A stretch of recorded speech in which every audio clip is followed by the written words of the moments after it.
What's up, everybody? Thank you for joining us on another episode of Raw-Thentic. This is our non-applicable recap of Raw. This Raw episode from August 14th, 2017, the go-home show for SummerSlam from Boston, Massachusetts. I am Chubbs. I am One Take. Yay, yay! Yay, yay! Like, share, and subscribe. Social media stuff's on the screen, and we'll just jump right into this. 6 matches on the card from Raw. Sasha Banks defeated Nia Jax to become the #1 contender for the Raw Women's title. You see my tweet about it? Yeah. She will face Sasha. She will face Alexa Bliss. Sasha Banks will. Names. I've been listening to Michael Cole and Booker T too much. At SummerSlam for the Raw Women's Championship, Tozawa defeated Neville for the Cruiserweight Championship. I was surprised. I heard it was a really, really good match. I had a hard time focusing Monday and Tuesday. Anything Cruiserweight, I just don't care anymore. I like both of them enough where I'm going to pay attention, and I like the Titus brand stuff, so I try to pay attention. Because I like Tozawa. I've heard he's a really great guy. Yeah. And Neville's outstanding. Yeah. So the third match on the card, we have Bray Wyatt defeating Finn Balor. 3 wins in a row for Bray? Mm-hmm. 2 against Seth, once against Finn. Yeah, so that's going to stop. Mickey James defeated Emma in sort of just the random filler match. That match should have been at a different spot in the show. Probably the open. Jason Jordan defeated The Miz via disqualification. And then that turned into a 6-man tag match where the Hardy Boys and Jason Jordan defeated The Miz to Raj. So I'm undecided if they were like, well, we kind of want the Hardys out there because it's the Hardys, so let's throw them into this. A, because the Revival's injured, so they needed something for him. Or along with that, they were like, we really want to get Jason Jordan some face love. Let's throw the Hardys out there and hope Even though he's going to turn heel sooner rather than later? Yeah, but right now they want... The other problem is that the original matchup for the SummerSlam was going to be the Hardys versus the Revival versus the Good Brothers. Right. Just because you lost the Revival, or one member of the Revival, doesn't mean the Good Brothers are no longer... And it doesn't mean you couldn't find a way to make it work. They just ended up putting them in... They ended up injecting them into another storyline. All of them. The different ones. Yeah. WWE logic. So, the show itself kicked off with a bunch of nonsense. And then Dean Ambrose comes down to the ring, calls out Seth Rollins. He kind of wants some answers for their interactions Right. the week before. Seth came out. Burn it down! Conversation turned into a brother-type fight. A scuffle, yeah. I totally called it a brother fight when I was watching. I don't think I wrote it down as that, but... And then, so Dean actually attacked Seth because he didn't do a fist bump. And then the Bar, Sheamus and Cesaro, being opportunistic, came down to try to pick the bones. Oh yeah, the Bar. Seth and Dean end up getting their ish together, go over on Cesaro and Sheamus, Yeah, which is what weird. it came down to, like one of the reasons I called it the brother fight is it looked like a brother fight where you just muckle onto each other and whatnot. And then they throw Dean out over the barrier into the stands, into the open area. And then they start beating the crap out of Seth. And then it instantly turned into Dean with crazy eyes going, that's my brother. You can't beat up my brother. Only I can beat up my brother. Exactly. And then this led to a Shield fist bump, which, in our opinion, was not too soon. Not way too soon. Like 6 days too soon. Yeah. It should have happened at SummerSlam. And it will again when they win the titles, but... Yeah, I would have much rather it been more of like their first match together where they hugged each other and then they were like, whoa, whoa, whoa, whoa. It should have, like you said before we started recording, it should have either been an accidental where they were just hyped and like running around the ring and then they were like back to back and they happened to swing and bump each other's hands and be like, whoa. And just like, nope. Right. Or my idea of they should have like been just looking at their fists and each other and just like, I want to, but I don't know if I trust you still, even with this, and then have Kurt's music hit interrupt them, and then the crowd would have been pissed, which would have been great. Yeah, in my opinion. their "You Suck" chant would have had a little bit more anger, gusto behind it. to it. Yeah. So Sasha Banks versus. Well, let me just before I say that, I'll finish off the last subject. That Dean and Seth are facing Cesaro and Sheamus at SummerSlam for the Raw Tag Team titles. Which I actually didn't know that it hadn't been announced yet. I didn't either, because I was like, duh. I knew it was happening. I saw some people on Twitter, like another person that follows us and we follow, and they were live tweeting as well, and they're like, breaking news, and I was like, for what? Teams what? It's like, haven't we known about this for like 4 weeks? Kayfabe reasons it was breaking news. Otherwise, it's been known. Apparently. I forget sometimes. So, Sasha Banks versus Nia Jax. And Alexa was on her lifeguard chair. Wendy Peppercorn. Yeah.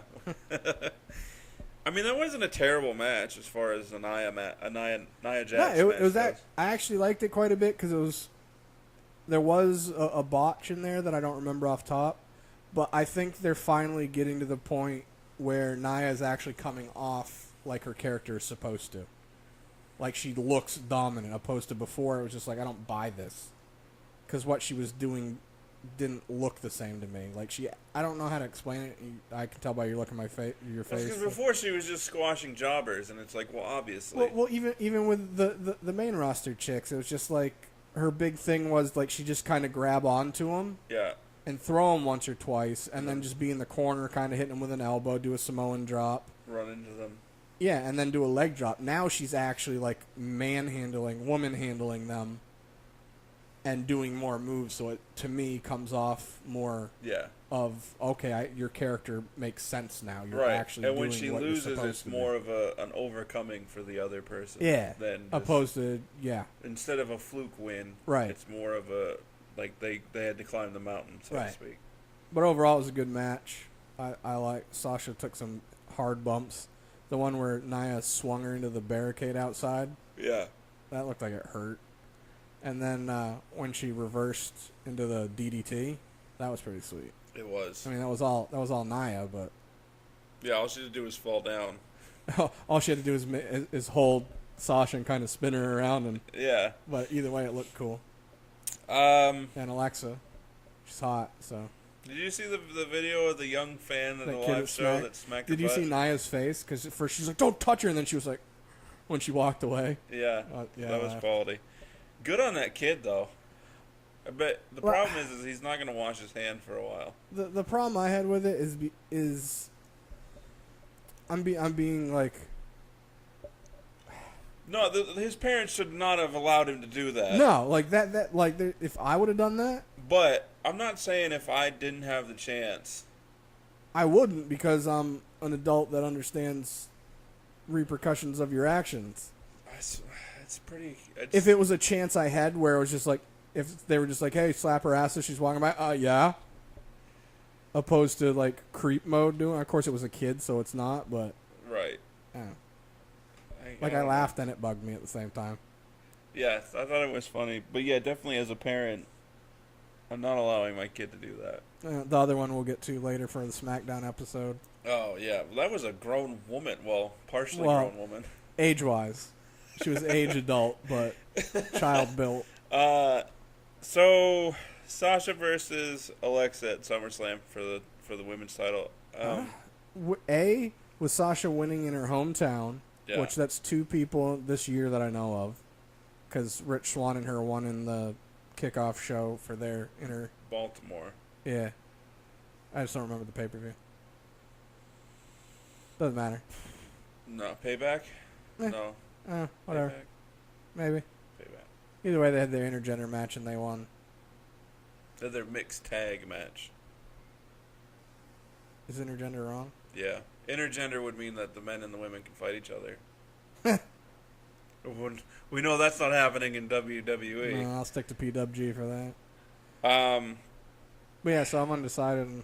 It's going to be a better match than the SmackDown Women's title. I'm not looking forward to that at all. Like, it should be on the pre-show with Big Show and Cass, as far as I'm concerned. It just shouldn't happen. It should be on the pre-show. Big Show and Cass should open the pre-show matches, and then Naomi and Natalya should close it. I'll save it for our SmackDown episode. I'm going to give a little rumor that I would normally save for our rumors episode, but I'll do it for our SmackDown episode. Word. So Hardy Boys backstage with Kurt in what seemed like a little awkward of a segment for me. Just because it was out of place. Hey. Because Kurt was telling them, well, obviously, Revival won't be available to wrestle at SummerSlam. Right. So. I just like Jeff's reaction to Matt's wonderful. He was trying to get out of the way. So they were interrupted by Miz and the Taraj. Which only we're doing that, and we're going to keep doing it. What? Calling him the Taraj instead of the Miz Taraj. Yes. I know that you agree with me, but I'm going to say it anyways. Are we the only one that thinks saying the Miz and the Miz Taraj is redundant and ridiculous? No? Yes, probably. I think the Taraj is funnier, too. Yeah, Miz and the Taraj. So great. It is decided. It is. I almost said that. I hate your face. So Miz, it was supposed to be JJ, Jason Jordan versus Curtis Axel. Right. Because it was supposed to have happened the week before and it didn't. Miz decided, no, I want to fight him. I want this fight. And then, Kurt was like, fine, bro. Yeah, you got it. And then a ref came running in, said there was a problem with Finn and Bray, so Kurt went. So, cut the commercial, obviously. Yes. Then when they came back, I forgot what happened. Clearly, Finn and Bray were not in place, so they had to go to commercial to get them rounded up. They were probably eating. They're fighting. Kurt makes the match for Raw instead of... the way they worded it is that we're not going to wait for SmackDown, we're going to have this match on Raw. I took that as... Okay, so facto, no match at SmackDown. And even though you're obviously are correct, that's not how I interpreted it. And you're not the only one that thought it that way, because when I was on Twitter, so I was like, oh, great, now we're not going to get to see Finn at SummerSlam. But I was like... I mean, obviously, I knew there would still be their match at SummerSlam. Yeah. The way it was presented... No, you're right. I took it as Kurt saying, we're not waiting for SummerSlam, we're going to start it off now. Right. And I also assumed it would end in a disqualification or a countout. Yeah, opposed to a pin and playing their hand. Right. And they're still not... They are... I don't even want to talk about it because I'm so distraught at their idea of how to do this. Yeah. Like, we got to do it now. We need to push it now. But we'll get into that a little later. So Kurt made the match for later that night. Next, Elias, now simply known as Elias. Yeah, no more last name, no more the Drifter. Did R-Truth interrupt his song? Yeah, towards the end of it. I actually laughed at Elias's song because... I wasn't listening. He was basically talking about how he went to Fenway and it was a crap wall. I was like, kind of is. Well, it's one of the oldest parks there is. What do you expect? I mean, he was talking about how the place smells and the clam chowders, then just the smell of fish and this I love and that. clam chowder. Oh, it's so good. But either way, I was laughing at his song. But yeah, R-Truth interrupted. Yeah, and then a fight broke out. Elias goes over. Are they going to fight at SummerSlam? No, there's no way they're going to add that into SummerSlam. Well, then why have that at? For going forward. So I actually had in my notes, I said Elias in ring. When he does his in-ring song, I call it in-ring sing. Because it's funny to me. So I put Elias in-ring sing. R-Truth interrupts. Not well. No. Poor R-Truth. I would probably retire. Yeah, he's probably at the point. I mean, he's in his 40s. Yeah. He's probably at the point right now where he's just like, I'm getting a good paycheck. I like the people like I'm around. I don't want to be home with my wife. I'm just kidding. I don't know if that's the case. So, can I just say that I'm not a fan of the shark cage gimmick match, especially 3 times this year. Yeah. Because the first one was so well done. It's like they're overdoing that and overdoing the security. Yeah, and clearing the locker room to hold superstars back. It's like you can only do that. You do it too many times, it loses its right gusto. So, friend of the program, more so of me, Green, pointed out that with the build-up for the and I'm going to jump to SmackDown real quick, the build-up of the John Cena Baron Corbin match should have involved just a fight that was then broken up by the locker room, and I told them that if Raw hadn't done it so many times, they may have, and it would have been okay, and then Raw goes and does it again, further proving my point. But anyway, that's neither here nor there. Well, it sucks because I understand their point of doing it, where you want to sell as, these guys can't be trusted or contained by themselves, so you need people, but yeah, overdoing it doesn't add to its validity. So Big Cass did this tactic when delivering his promo, where he would initially start to speak, hear the boos, and stop, and then restart to get larger boos, and then stop. Right, because at first when he was doing it, I was like, they're not even really booing that bad. Yeah. And then they got louder and louder to when he actually started. You could almost not hear him. I was like, good work. Right. So it did what they wanted it to do. I felt like that was the shootiest promo. That's my new phrase. Sorry, I was reading my notes. That promo was the most shoot-like promo I've heard out of Cass. I feel like all of his have had bits that are like he brought into light the heat that's backstage on Enzo, more or less. Yeah, I mean, if you don't know that there's heat backstage on Enzo, then in that case he didn't. But since you know that there's heat, it was definitely there in his comments. Enzo was funny. So I know you said you don't mind it. I don't really care for Cass's music. Right. Only because it literally, I expect if you create a character in 2K and just pick a song that they have pre-made, that's what it would sound like. Yeah. And that's why I don't like it, opposed to not liking the sound of it. But when I write my notes, I always write Big Cass, little music. So on the ramp when he comes down, Big is written out horizontally. Oh, okay. And then Cass is written vertically. Vertically? So it totally looks like a wiener. A hang down. So Enzo came out and that's probably a Vince thing. It looks like a penis. Yeah, pretty much. Run with it. I do have a interesting story about that, about Vince, not penises, for our rumors episode later this week. Sunday. Enzo's did the whole like mocking Cass, which, I mean, you can. Enzo would be the one guy I would think that would do that without it being scripted. Yeah. Even though that whole sequence was totally scripted because of trying to get the crowd booing Cass so much. Whatever. Well, it's the big slow. He came out. He was introduced by Enzo, right? Yeah, because he came out with. After Enzo did his beginning of his shtick. Yeah. And then cut to.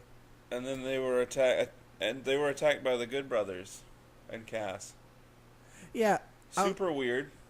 Super weird. Show's hand is not really broken, for the record. I forgot you haven't seen stuff that's in my head that I say, and I'm like, no one's seen it. Here's a thought. How is putting a cast on Big Show's hand gonna make it not worse? Right. For Cass? Right. I mean, the only thing is it's going to hurt Big Show to actually like hit something hard. Yeah. But the cast is still going to do more damage. He's going to end up ripping the cast off of Show and stomping the crap out of his arm. Probably. Guaranteed. Also, you're going to love it. Guaranteed. Some pretty heavy rumors going into this match. Yeah, depending on how they do, it's going to depend on my thoughts on if it occurs. Yeah. That episode, our rumors episode, will be out Sunday morning anyways, 8 a.m., so that'll be long before SummerSlam. Barely. That's right. They get started at 8:30 because all the... Yeah. So when anyway... Is it starting? Is it starting at 5 or 6 pre-show? Pre-show starts at 5, and it's 2 hours long. Right, so they'll probably have the first hour and a half worth of just talking because they're going to have, 2 matches. There'll be 2 matches. They'll do like an hour of talking, have a match. Do like 45 minutes of talking, and then finish. Have a match. Tozawa defeating Neville. I feel like WWE was gonna have too many title changes at SummerSlam, so they they're decided to get one out of the way. Let's get this one out of the way. They'll have their rematch at SummerSlam where Tozawa will retain, and that'll be one of retain. Yeah, retain. I thought you said obtain. I was like, wait, he already did. Retain. So that'll be one of probably 3 titles that doesn't change hands. Maybe 2. Maybe. Emma and Mickey backstage setting up their match. Whatever. Mickey got a boob job. Could have just been the top. It was a different top. Maybe. Because I know she's had some kids. Yeah, like 2 or 3. And she's been off TV for a little while. Oh, you're talking about as far as having... I don't know if she's been around, though. Not that matters. You can be around and not wrestle. Right. I don't even know if she's been around. Yeah, I don't know. They looked... it could very well be the top. It's hard to tell with women's chesticles because of how many different things they can do with them. Right. You know what I mean? Yeah. So Bray defeating Finn clean. And then... I don't like how they did what they did.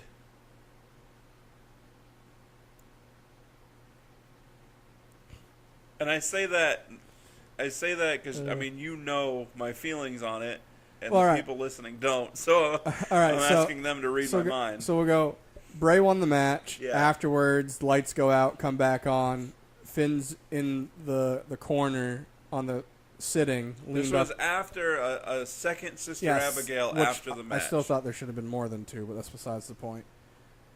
Yeah, after a second Sister Abigail, so Finn's kind of out of it, leaned up in the corner against the turnbuckles. Thank you. Bray's got a weird bucket. Yeah, he's got a weird bucket filled with.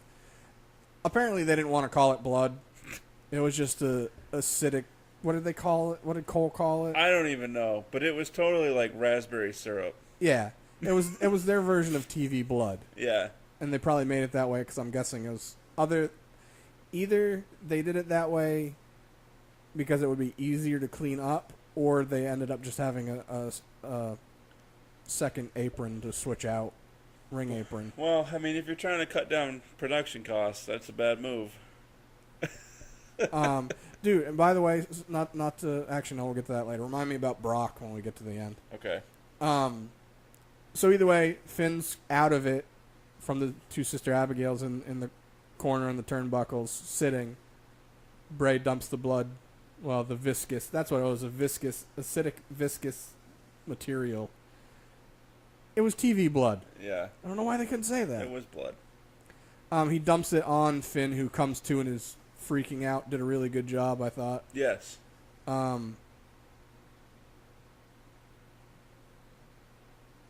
had ideas that just came into my head and I forgot what we were doing. Even if, so Finn's in the corner sitting. Even if he did his running drop kick and then Bray spills it on himself, even that would have been more acceptable to me than... Yeah. So either way, they do that. Finn's covered in the stuff. Bray's in the opposite corner now, sitting, laughing, and singing his song that not enough people sing along with as far as I'm concerned. I didn't even know he was singing. World didn't even notice. I was reading his lips. Oh. I can still do that occasionally. I'm deafer now, but I can't read lips as well as I used to. Doesn't that make sense? No. So anyways, I don't know. We're just going to go with it. I don't know if this is what happened next. It happened after the Mickie James and Emma match, which we don't really which we need already to talk talked about, so who cares? Mickie James beat Emma. Who cares? Which at first I was surprised, but I was like, no, this is the whole thing with, give Emma a chance and whatnot, so that's why they had her lose. They need to do better. That's besides the point. So anyways, come back after that, you see Kurt Angle's placard or whatever on a door, so it's supposed to be his office. And Finn comes out. Charlie... It's literally just the locker room with a different sticker on the door. They just change it for segments and then change angles. Charlie asks him whatever the hell she asks, and he basically just says, I got basically said to Kurt, I want the rematch Yeah. at SummerSlam. I got it. And Bray's going to see that I have my demons as well. Bray's got his demons, and now he's going to see that I've got mine too. So dumb. I understand that you haven't had Demon Finn on TV for a while. What's the point of it? I also would be more okay if this was happening had this feud kept going when it originally started. Yeah. Technically, it's been a year since it's been on TV because he used it at SummerSlam last year. Yeah. But if he wasn't injured, it probably would have been on again. Yeah, and it's just... Okay, that whole segment, and I'm just going to say this as quickly as I can so that we can keep going, because you and I could digress about this for probably... Way too long. ...the day. Yeah, because we've been talking about it. Didn't we? It's we already Wednesday. said, We've been talking about it since Monday. No, yeah, but overall, we've been talking about what we wanted them to do. Oh, yeah. For 4 weeks? At least. Yeah. So, here's what should have happened. In our opinions. In our opinions. And this one's probably more of mine. You agree with it, but you also have your own independent ideas. Yeah. Finn, after the match, while being put in position to take the Sister Abigail, right? Mm-hmm. Instead of taking a second Sister Abigail, the lights go out. Ah, yeah. When they come back on, Finn's gone. However, the lights aren't fully up. It's red spotlights. Mm-hmm. And then they start pulsing with the sound of a heartbeat. Yep. Just like the beginning of Finn's demon entrance music. Yeah. And then that should have been it.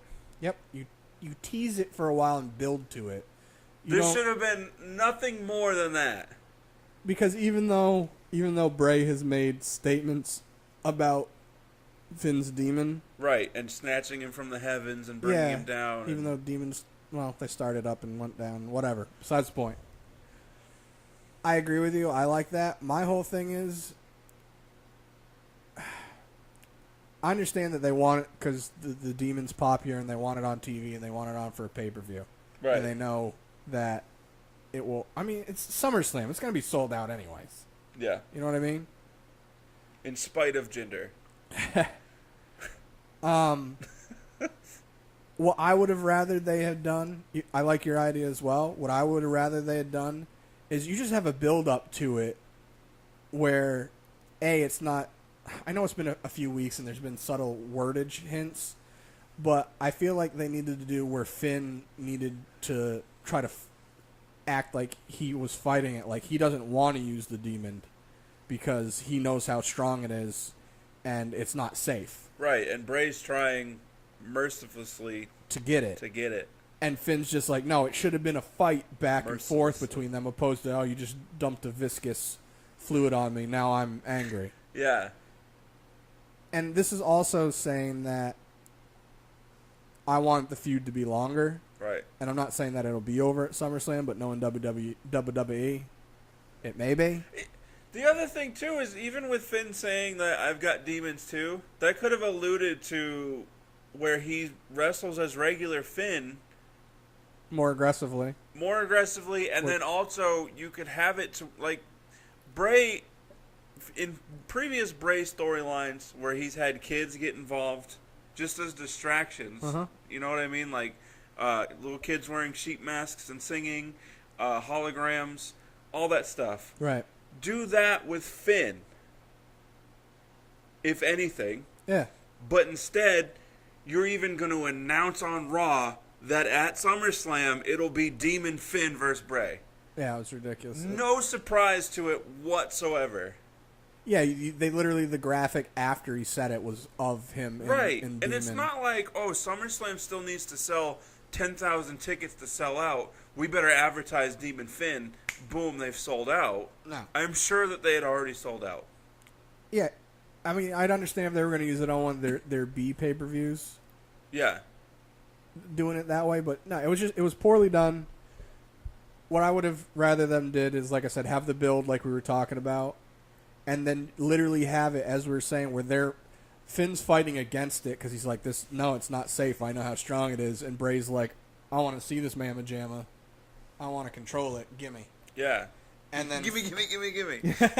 And the whole time, Finn is against it. Bray is for it. They're having matches, and Bray's trying to find ways to get it out of him. Right. building Matches in up which to it, Finn loses. or disqualifications, Yeah. no, double countouts, Yeah. whatever. And then as they're building up to another pay-per-view, have it where it's starting to leak out of Finn, and you can tell, and I said this last week and I've said it numerous times, Right. have a little bit of black ink on Finn somewhere. I like this idea when I said it last week because he has that scar. Have it start leaking out of that scar. And the reason I say that, as I said this in group chat with you and B yesterday, and I really like this idea, I'm hoping you did as well. Have Finn basically say, I don't trust the demon because he messed my body up last time. Yeah. That's how I got through the match with Seth, with my shoulder being messed up, because I was a demon that didn't feel pain and was too strong. Yeah. What's going to happen to my body next time? I don't trust it. I don't want it. Like, have him having an inner fight with not only himself, but then the outer fight with Bray. Yeah. Of not wanting to come out. So then when you have the build-up to it, not only is it an emotional build-up for him, it is for the fans. There is a build-up to it, not just... We kind of talked about it a little bit. Oh, you got some paint dumped on you. I'm a demon. They have Hollywood story writers working with them. You're telling me they can't find a way to have some emotion and some holy crap behind what their stories build? Yeah. Even not even visually, but you have Finn backstage doing segments and whatever, and you can hear the heartbeat. Yeah, and like And he's he's looking like- around, like freaking out. And nobody else hears it. Yeah, and the idea you had, I don't know if you said it in group or last week, is along with my idea where we start having more ink seeping out of his shoulder scar. Obviously, we won't see it until he takes his coat off, or his jacket, whatever you want to call it, his leather, Yeah. his Fonzie. Like he's wearing that, and just have him as he's coming down, he comes out for his entrance, have him kind of have a confused look, and he just starts like itching his shoulder a little bit, goes into his normal entrance like he does, and then occasionally during it as he's walking, he kind of just keeps looking at his shoulder, itching it. And then when he takes his coat off, you just see it kind of outlined with a little bit of red and a little bit of black. And then as the weeks go, it starts getting bigger and bigger. And then have him have an interview where he's wearing sunglasses. Yeah. And then he like either accidentally knocks him off himself, somebody bumps into him, something happens where the sunglasses fall off, and he's wearing contacts where his eyes are like more pierced blue or something. And he's like, oh crap, and he grabs the sunglasses real quick and puts them back on. I think what bothers me most about this happening too soon is that there's no going back from it. Yeah, where do you build to now? There's no redo of it. Yeah. This is just it. Yeah, where's your build now? Right. It's you subtly talked about it, bang, there, now there's no build. And there's no one else. Like, you can't recycle this storyline with anybody else. They could with the Hardys, depending on where Matt goes with his gimmick, which I still think would be really great, depending on how they do it. I mean, as far as Finn and the Demon. Yeah. Yeah. Yeah, I could see maybe with the Hardys, but I don't need to see broken Finn. If it happens, I think fine. I think Finn himself called it Fatal Finn. Okay, I don't need to see Fatal Finn. No, I don't need to, but I'd be okay with it. For me to be at the end of Finn's career with WWE, I'm not going to be either I'm glad I saw Fatal Finn, and I'm not going to say I wish they had done Fatal Finn. I'm also in my head basing on how I'd want it done, obviously, and how I'd want it done. It would be awesome. I want it all done within this Bray arc, and now they can't. You know what would be great? And it hurts my soul. I would love for them to be swerving us, where when Finn comes out Sunday, he's not the demon. He's just wearing demon paint. Or no, maybe he just has the hat that has the hair on it. Or something of like we said, where he's just got a little bit of paint on him, like it is seeping out of him, where he's just like, I'm not full demon now. They won't, but No, I'm they just saying, won't. I wish they would. Yeah. It needs to be, it's a demon inside of him that he's fighting. Yeah. It needs to be delivered as such, in my opinion. Yeah. It would add so much more to the demon and the storylines. Don't you want emotion in your storylines? Yeah. You want to feel for and be like, "Arr!" And the problem is that the majority of the WWE universe is totally okay with what's happened. Yeah, because they want instant gratification. Yes, exactly the words that I was going to use. They want the demon and they want it. It's my demon and I want it now. This isn't a J.G. Wentworth run company. And we're all, it's his demon, we want it done properly, so we're just like, oh, thank God, yay. Yes, exactly. But I want a full spectrum of a story, not a, here it is. Yeah, because the thing that separates WWE from other promotions, in my opinion, is their ability to tell stories outside of the ring. Yeah, because like New Japan, for example, theirs is all promos after matches that the wrestlers pretty much put together. Right. And the matches tell the stories. Right. That's it. And Ring of Honor is just low level stories. And GFW, I don't want to talk about. Good.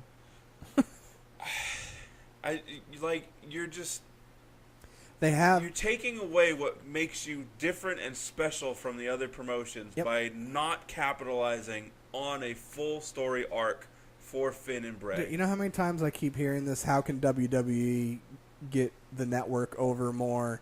How can the WWE get the revenue up higher? Start telling proper stories. Thoroughly. Like they used to. Yeah.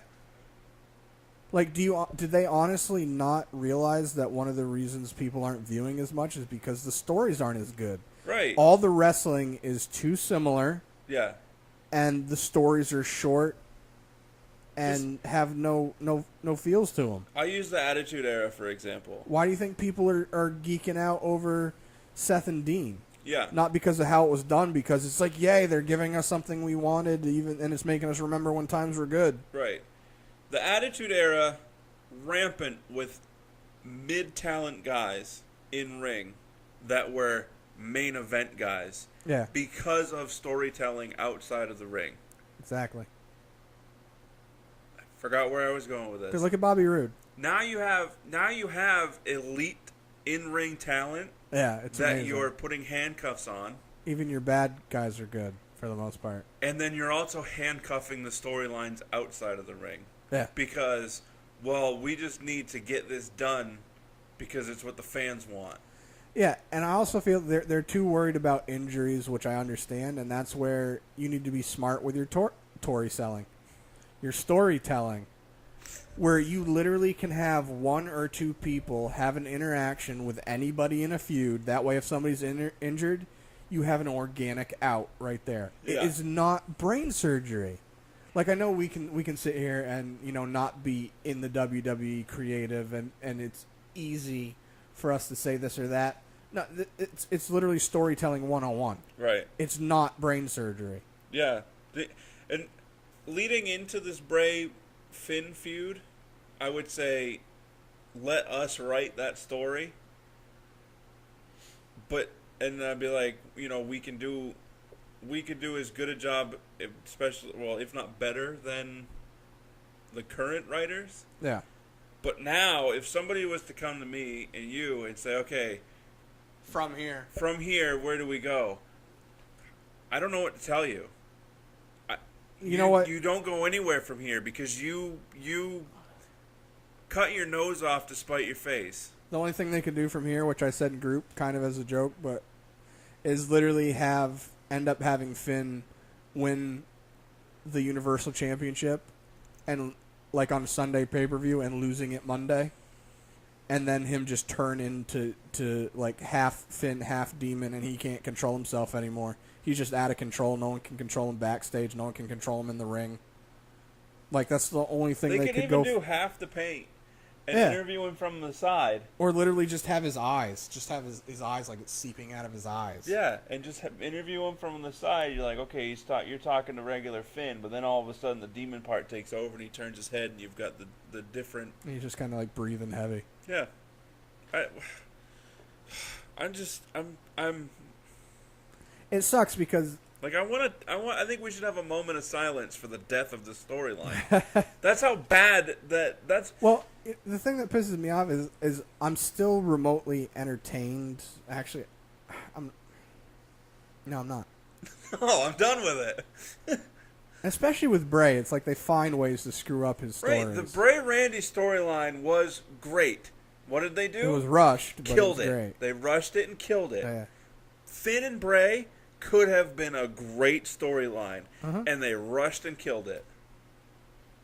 Yeah, and even if they keep the feud going, like we've already said, where do you go now that you've already brought the demon out? Right, and why? Because 17,000 mouth breathers are like, we want the demon now. No. There's plenty of times where WWE should be like, hey, this is what the fans want. This is what we should give him, i.e. Shield reunion. Yeah. When it comes to the demon, that's not. It needs build. Yeah, it should be, okay, we're going to give it to you guys, but you got to wait. And then we promise you'll appreciate it that much more. Yeah, because like you and I were just saying, the thing is I feel like both of us wouldn't be as frustrated with it if there wasn't the question of where do they go from now. Not only with this storyline if they keep going, right, but with the demon. You just rushed one with no legitimate right, because Demon Finn wins at SummerSlam.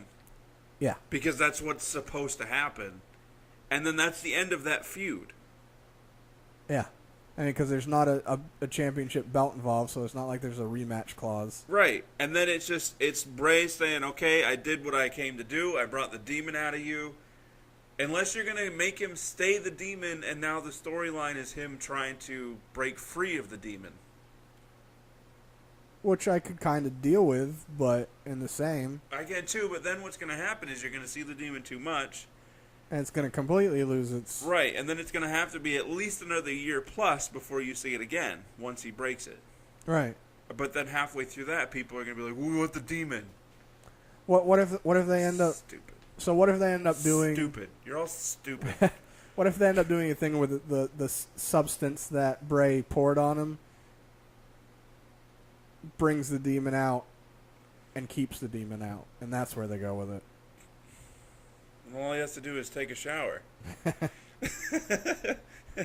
I'm still frustrated. There are ways that they can kind of go, but there's still the where do you go from here? Right. I mean, you could go the angle of Undertaker with the urn, where the urn was what controlled the Undertaker. Right. I'm not saying you use an urn to control Demon Finn, but there needs to be something.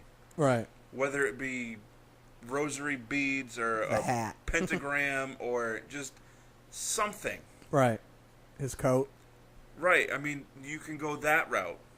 You can go the route of remains the demon and it's his goal to break away from it, which I don't want them to do. No, it should have been vice versa. I'm fighting. Yeah. Fighting the demon coming, not. And then there's I don't know. There's two ways to go from here. One, don't. Two, don't. Probably you shouldn't. And then, I don't know. I feel like these professional writers and creative, and I'm also saying this based on not knowing how they're handcuffed as well. Right. I feel like they should understand story arc better. Vince should understand story arc better, because I'm sure in their defense that they probably wrote out a lengthy story for this. Probably. Which, I mean, they may have started before when they had to stop it because of the Braun injury, which makes no sense. It's still ridiculous, yeah. Yeah, right now should be the end of that feud and it starting at original time. Yeah. If this was happening now, had it not been sidelined, I'm okay with it. Yeah, it would have been great. Still, well, I'm more okay with it. I'm still not okay with the obvious, I've got my demons too, followed by the instant announcement and graphic of this match happening. Okay, I said we weren't going to... 20 minutes worth. 20 minutes? Yeah. All right, go us. Jason Jordan defeating The Miz via disqualification because of the Taraj. Yeah, we already talked about that, and then they turned it into a six-way. Oh, yeah, I'm an idiot. I'm like, what was the point of that? Now they did nothing. So then it turned into a six-way. Is Miz defending the title at SummerSlam? I don't because remember. It hasn't been announced. I don't remember. I saw a graphic of all the matches, and I don't remember now. We're doing our predictions thing will be up Sunday. Is that going to be a pre-show match? No way. Are you The Miz? They won't put Miz in a pre-show. If they do, it would make for some great promos following For him. it. Yes. Yeah, which is and it's, actually, you know what? That would be good. Yes, put him on the pre-show. With it being Jason Jordan. Well, actually, no, because... Yes, let him lose the title to Jason Jordan on the pre-show. The first match of the pre-show at like 5:30. Half the crowd's still not even there. Miz can come out on Monday and say, I'm the A-lister. I should not be delegated to the pre-show when the stadium's not even full. I'm the moneymaker. I'm who the people came to see. How could you do this to me? No, I agree with you. I'm not saying anything because in my head I'm trying to figure out how he could justify the Jason Jordan angle of, you're getting chances because of your dad. Yeah. Because obviously he's getting the Intercontinental Championship thing, so that's the advantage. But it being in the pre-show goes more so. You know what I mean? You'd think it'd be like... if they made him like towards the main event. Yeah. Yeah, I get what you're saying. I guess we'll have to wait and see. Yeah. So, Hardy's joined the fray randomly. Yeah, completely randomly. So it's going to be the Hardys versus the Taraj Oh, you know what I didn't even think of? at the pre-show. No, I didn't even think of that. The Hardys were talking to Kurt, and the Miz and Taraj interrupted them. I was like, why did they just interject into this for no reason?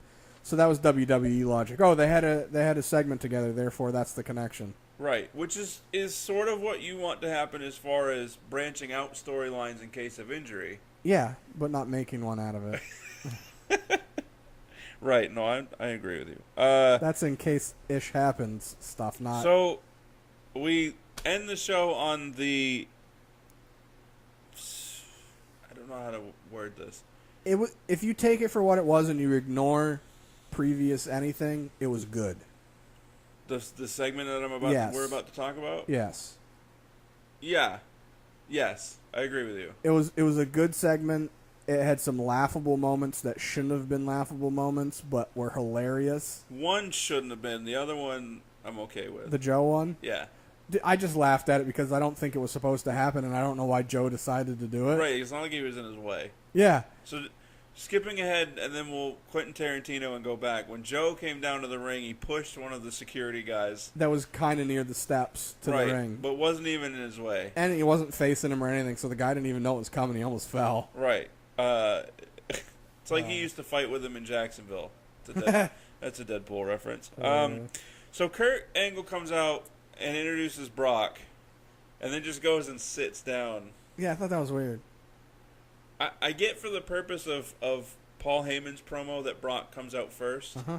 I still think you can give same promo with Brock coming out last. Could have done it from the top of the ramp. Yeah, anything. But I know that they want to bring Roman out last because he gets, whether it's good or bad, he gets the biggest pop. Yeah. And that's what they're going for. So Braun comes out, Paul and Brock come out, do the promo. Paul with a lengthy promo. Good one as usual. Such a great promo. Uh-huh. Maybe not great. I give it like an 8 out of a 10. It was a Paul promo. Yeah. Quality as usual. He's more of the reason why I don't want Brock to lose and then them disappear from WWE. I still wanted to end up going down where when Brock decides he's finally like done. Yeah. That Paul cost him his last match, or why not have it happen at SummerSlam? Where Paul be like, listen, I'm not ready to leave WWE just because you are. I was your advocate, but I can't get behind that. So what if he retains and then defends it like rumors have said, and he has it until WrestleMania, loses it to Roman, but Paul kind of helps him, and he becomes the advocate for Roman, so then Roman doesn't have to talk anymore. I don't know how I feel about that. I'll need to sleep on that one. You have to think on it? Yeah. That was just a quick impulsive thought. I gotta let it marinate. So Joe comes down. Don't say marinate, I'm hungry. Shoves a security guard. Then Braun comes out with his new shirt. Yeah, he's been wearing them during the house shows. Yeah. And then Roman comes out and just proceeds to spear Good Joe. spears, too. Yeah, Spears Joe, then he gets body slammed by Braun. And then Brock and Braun have their face-to-face again, which they did 6+ months ago. Yeah, that was a long and time. people were like, yes, we want this. And then it just never happened. Yeah, Braun got out of the ring and left. Yeah.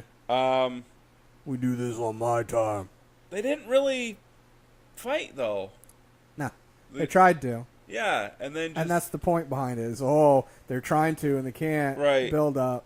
So, security guy, Braun strikes down on the back of his head. Sort of. He was trying to hit somebody else, but right. Hit and him. This dude, just bounces and then jumps to his left out of the ring. Which, if anything, he should have either fallen straight down or slightly to the right. But instead, he takes the bump and then just jumps left out of the ring. If for some reason you don't know what we're talking about, you either didn't see it, don't remember, go to our Twitter. Yeah. It's on there twice? Well, I did a picture. You did the video. Oh, okay. Yeah. Check it out. I had _podcast 919. Yes. NA _ Yes. podcast 919. Yes. Want to make sure they heard it, so I interrupted you. I literally had to pause because I was laughing so hard. I laughed pretty good. I don't remember what I said, but it was something around the lines of "you effing idiot." Yeah, I wrote in my notes, "Fire PC guy." He definitely wasn't the guy. Oh, I'm trying to word this right. I know it wasn't the same person. Quality-wise, he was the complete opposite of the dude that Brock threw out of the ring, or was it Braun? Last week, the one that he threw over the top rope out of the ring towards the ramp. Yeah. The guy took that huge bump. Yeah. That was quality. This guy was complete opposite. This guy was like, I got to mimic that. And then just took a dive. I literally... Dive. He literally went abort mode. Yeah. I'm out of here. Ooh, I'm out of here. And then the locker room clears, and that's how we end the show. Yeah, them being held back. Overall, Raw, I liked the episode. Overall, if you look at it based on what it was a really good episode. Yeah. But then when you break it down like we did with, the Finn stuff on preferred, what we'd like out of it opposed to what they're doing and it being rushed. And the same with Dean and Seth. I'm still slightly looking forward to SummerSlam. Oh, yeah. If it wasn't announced that it would be Demon and the fist bump didn't already happen, I would fully be excited for Raw's half of SummerSlam. And I still say they missed out a chance on having Roman come out and help Dean and Seth. Even if it was just to come out and say, you guys should bury the hatchet. I have. Trust each other. Yeah. Would have gotten a huge pop. Right. The only thing, unless they decide to help him win the Universal title. Not now, but later. That'd be great. Even now. Well, I say now just because that's the only way, in my opinion, as a Roman fan, that him winning at SummerSlam would get him over. Yeah. Is if they help him do it. Otherwise, they have to do it now. They can't do it later because later they may not be the Dean is turning on Seth. Yeah. I don't know, but anyway. Queso facto, regardless. Yeah, like, share, subscribe. Social media's on the screen, all that stuff. Don't forget to check out SummerSlam Sunday. Special start time, pre-show 5:00 on the WWE Network. And our predictions for that will be up Sunday, 10 a.m., noon, one or the other. Word. Deuces. Double 'em.